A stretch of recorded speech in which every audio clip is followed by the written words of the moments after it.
A Corte Suprema do país está oficialmente sob novo comando. Os ministros Joaquim Barbosa e Ricardo Lewandowski foram empossados nos cargos de presidente e vice-presidente do Supremo Tribunal Federal e do Conselho Nacional de Justiça, respectivamente.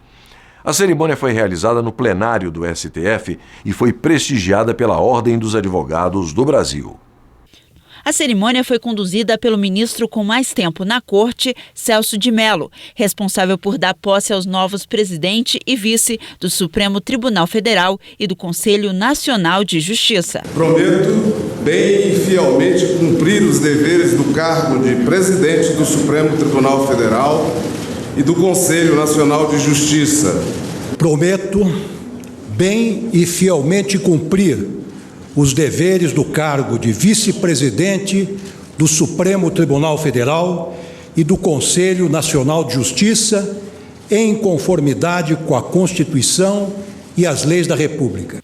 O ministro Luiz Fux falou em nome dos ministros do STF. Presidente e amigo Joaquim Barbosa, rogamos que lute como Gonçalves Dias, uma luta renhida em prol de um poder judiciário probo, independente, ativo e legitimado. Sonhe como sonhou Mandela pela igualdade e Martin Luther King, que no Madison Square Garden revelou ter sonhado que um dia os homens seriam iguais, trabalhariam e rezariam juntos. E vê-se hoje que os sonhos não inventam. O Procurador-Geral da República, Roberto Gurgel, ressaltou que no futuro Joaquim Barbosa será lembrado como um presidente íntegro, independente e firme. Qualidades essenciais que têm acompanhado Vossa Excelência durante toda a sua vida e, sobretudo, nos momentos particularmente complexos e difíceis.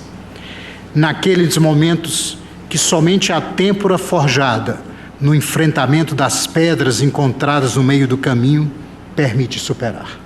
Já o presidente nacional da OAB falou em nome da advocacia brasileira. Ofir Cavalcante conclamou os ministros da Corte Suprema a aprovarem o fim do financiamento privado de campanhas políticas. Todos os últimos escândalos resultaram do chamado Caixa 2, filho dileto da promíscua relação do capital privado com as campanhas políticas.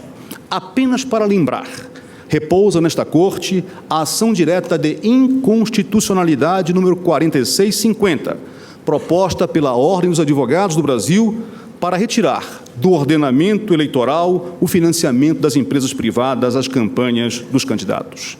A chave para abrir a porta da verdadeira reforma política que o país reclama e necessita está, pois, em vossas mãos, senhores ministros. O presidente nacional da Ordem também enfatizou os desafios que os novos dirigentes da Corte Suprema enfrentarão no que se refere ao volume de processos que chegam à Justiça brasileira e suas consequências quanto à prestação jurisdicional. Ao divulgar o relatório Justiça em Números, relativos ao exercício do ano passado, o Conselho Nacional de Justiça forneceu elementos de sobra para termos com o que nos preocupar. O descompasso entre o volume de processos que entram, 26 milhões, e os que são baixados, 25 milhões, funciona como uma verdadeira bomba-relógio. A fila, em vez de diminuir, só cresce, prejudicando principalmente o primeiro grau, que concentra 83% da demanda da justiça brasileira. Cria-se uma situação insustentável por transformar a primeira instância num retrato da não-justiça, onde se acumulam esperanças e sonhos de cidadãos. É o papel do Conselho Nacional de Justiça que Vossa Excelência, ministro Barbosa, também irá presidir, de traçar políticas que objetivem reverter esse quadro. Ofir Cavalcante encerrou o discurso saudando os novos presidente e vice do STF, apresentando votos para que possam exercer os cargos com competência, dignidade e cidadania. Nossa homenagem também ao ministro Ricardo Lewandowski, que sempre esteve ao lado da Ordem dos Advogados do Brasil em momentos importantes, como, por exemplo, na vigência da Lei da Ficha Limpa. Na época, conduzindo a presidência do Tribunal Superior Eleitoral, Vossa Excelência teve papel decisivo para que não se frustrassem as expectativas da sociedade e se pusesse um freio às ações deletérias de falsos políticos. Por fim, querido ministro Joaquim Barbosa, os cumprimentos da advocacia brasileira, os sinceros cumprimentos da advocacia brasileira, e votos para que Vossa Excelência exerça o cargo com a mesma competência e compromisso que sempre demonstrou com as causas republicanas, o que lhe fez reconhecido pelo povo brasileiro, dignificando a justiça, a cidadania e a sua própria história. Em seu agradecimento, o ministro Joaquim Barbosa, oficialmente presidente do Supremo Tribunal Federal e do Conselho Nacional de Justiça, destacou que o Brasil é um país em constante evolução. Ele lembrou o papel do juiz e do Poder Judiciário e disse que vai continuar lutando por uma justiça célere, efetiva e justa.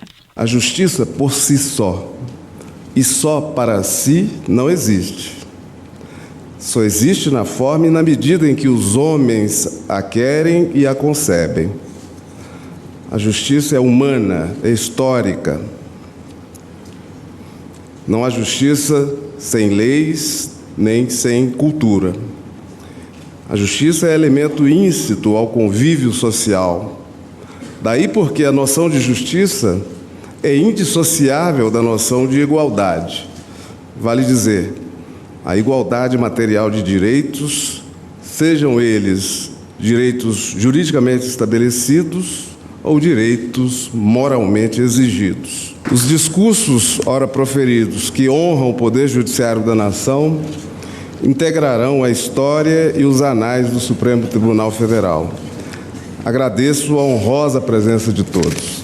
Também estiveram presentes na solenidade a presidente da República, Dilma Rousseff, os presidentes do Senado, José Sarney, e da Câmara, Marco Maia, além de outras autoridades.